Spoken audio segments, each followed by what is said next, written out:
Episode 34।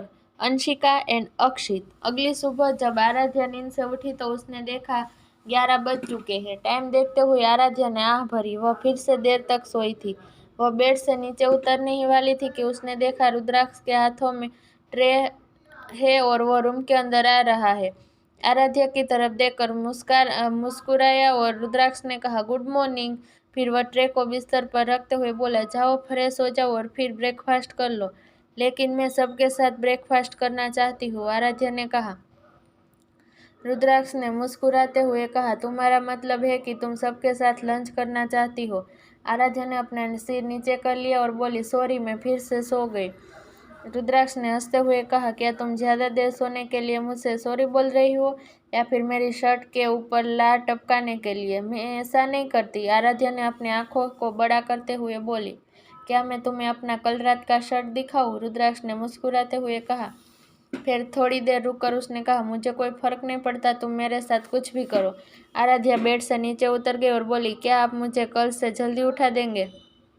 रुद्राक्ष ने अपना सिर हिलाया और कहा, हाँ, यह कोई बड़ी बात नहीं है, तुम जितनी देर चाहे सो सकती हो, तुम्हें कोई कुछ भी नहीं कहेगा। अब जल्दी से ब्रेकफास्ट करो और रेडी हो जाओ। हम कहाँ जा रहे हैं? आराध्या ने पूछा। हम मेरे ब्यूटीफुल वाइफ के लिए कुछ ब्यूटीफुल ड्रेस खरीदने जा रहे हैं, रुद्राक्ष ने कहा। आराध्या उसकी बात सुनकर मुस्कुराई और बाथरूम में रेडी होने चली गई। इस बीच साक्षी जी और आशुतोष जी शर्मा हाउस के बाहर खड़े थे। कभी कभी मैं रुद्र को समझ ही नहीं पाती, आशुतोष जी ने कहा। आपका बेटा बिल्कुल आपके जैसा है। वह चाहता है कि पूरी दुनिया को पता चले कि आराध्या अब सिर्फ और सिर्फ उसकी पत्नी है और खासकर उसके एक्स बॉयफ्रेंड को, साक्षी जी ने मुस्कुराकर कहा। आशुतोष जी ने सिर हिलाया और फिर वह दोनों अंदर चले आए, शर्मा हाउस के अंदर। जैसे ही वह दोनों अंदर आए, उन्होंने देखा वहां पर मोहित के अंकल सूरज शर्मा और उसके दादाजी को छोड़कर सभी मौजूद थे। मोहित के पापा उनकी ओर देखकर मुस्कुराए और कहा, welcome Mrs and mister Singhania, आपको यहाँ देखकर खुशी हुई, आइए बैठिए। जानवी और मोहित ने भी उनको ग्रीट किया। साक्षी जी ने जैसे ही उन दोनों को देखा तो उनकी मुस्कुराहट चली गई और उनके चेहरे पर एक कोल्ड एक्सप्रेशन आ गई। आशुतोष जी ने साक्षी जी का हाथ पकड़ा और उनके कान में धीरे से फुसफुसाए, खुद को कंट्रोल करो साक्षी, यह कुछ भी करने का सही समय नहीं है। अपने चेहरे पर मुस्कान लाते हुए साक्षी जी ने कहा, क्या तुम कपूर फैमिली की छोटी बेटी नहीं हो? जानवी ने हाँ में सिर हिलाया। तो तुम यहाँ क्या कर रहे हो? साक्षी जी ने पूछा। इससे पहले कि जानवी जवाब दे पाती, मोहित के पापा ने कहा, वो मेरी बहू है, मोहित की वाइफ। साक्षी जी ने अपनी भुएं उठाई और कहा, ओह ऐसा है, मैंने कभी उनकी शादी के बारे में नहीं सुना। आपने अपने बेटे की शादी करवा दी और हमें इनवाइट नहीं किया, लेकिन हम आपके जितना कंजूस नहीं है। फिर थोड़ी देर रुककर उन्होंने आगे कहा, हमने रुद्राक्ष की वाइफ के लिए एक पार्टी दी है और हम यहाँ आपको इनवाइट करने आए हैं। मुझे उम्मीद है कि आप सब मिसेस रुद्राक्ष सिंघानिया को देखने जरूर आएंगे। साक्षी जी की बात सुनकर मोहित के पापा थोड़ा हैरान हो गए और बोले, यह बहुत अच्छी न्यूज़ है, मैंने कभी नहीं सोचा था कि रुद्राक्ष शादी कर लेगा। साक्षी जी ने अपनी आंखें सिकोड़ ली और कहा, अगर आपका बेटा इतनी आसानी से शादी कर सकता है तो रुद्र क्यों नहीं कर सकता? और आपको तो पता है कि सिंघानिया फैमिली कितनी पावरफुल है और हम किसी भी ऐसी वैसी लड़की को एक्सेप्ट नहीं करेंगे, चाहे वो कितनी भी इन्फ्लुएंशियल फैमिली से क्यों ना बिलोंग करती हो। अगर वह एक पावरफुल बैकग्राउंड से बिलोंग करती है तो और कुछ मैटर नहीं करता, मोहित के पापा ने कहा। उनकी बात सुनकर साक्षी जी ने मुस्कुराते हुए कहा, कैरेक्टर मैटर करता है, उसका बिहेवियर मैटर करता है, लेकिन वह कौन सी फैमिली से है यह मैटर नहीं करता। वैसे भी आप लोग इसे कभी नहीं समझ पाएंगे। साक्षी जी का रूड बिहेवियर देखकर आशुतोष जी हंसने लगे। उधर मोहित के पापा भी असहज महसूस करने लगे, जबकि मोहित गुस्से में आग बबूला हो रहा था। इनविटेशन कार्ड को टेबल पर रखते हुए आशुतोष जी ने कहा, यह रहा इनविटेशन कार्ड, मुझे उम्मीद है आप सब कल जरूर आएंगे।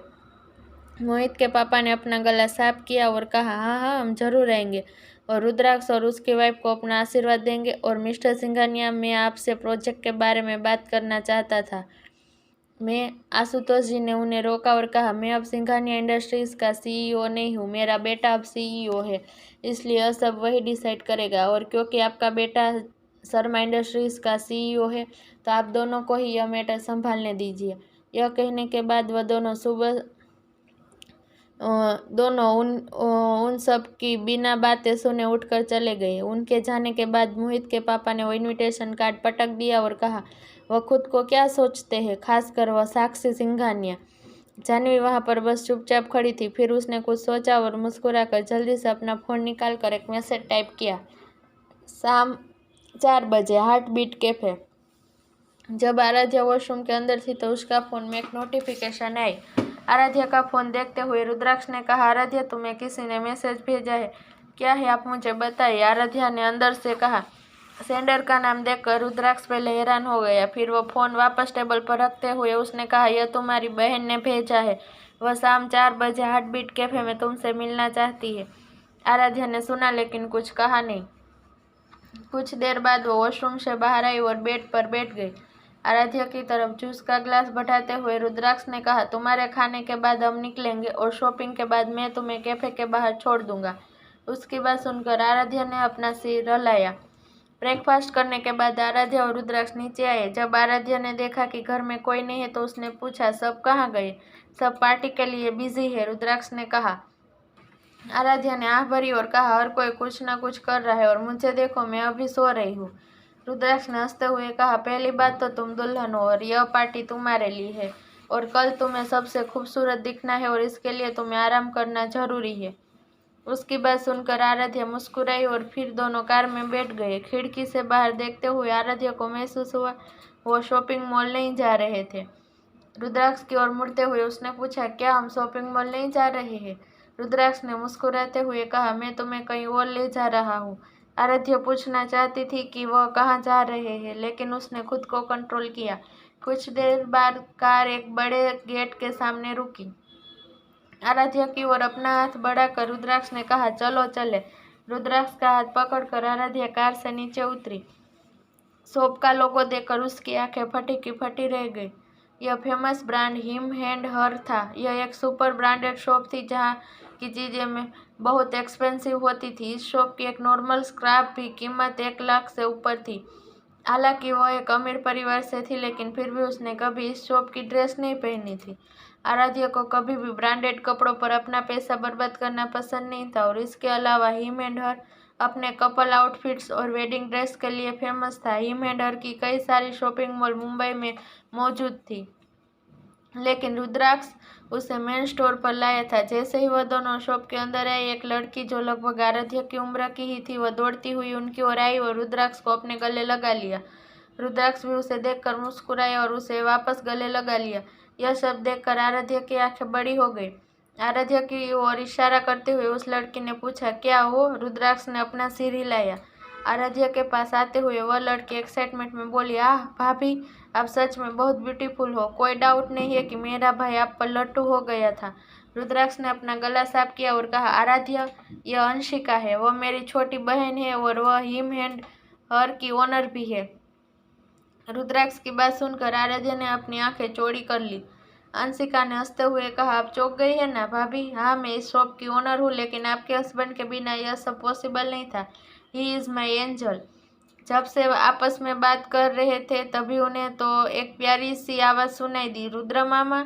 आराध्या ने अपना सर उठाकर आवाज़ की दिशा की ओर देखा। एक छोटा लड़का दौड़ता हुआ रुद्राक्ष की ओर आया और उसके गोद में उठकर उसके गाल पर किस कर लिया।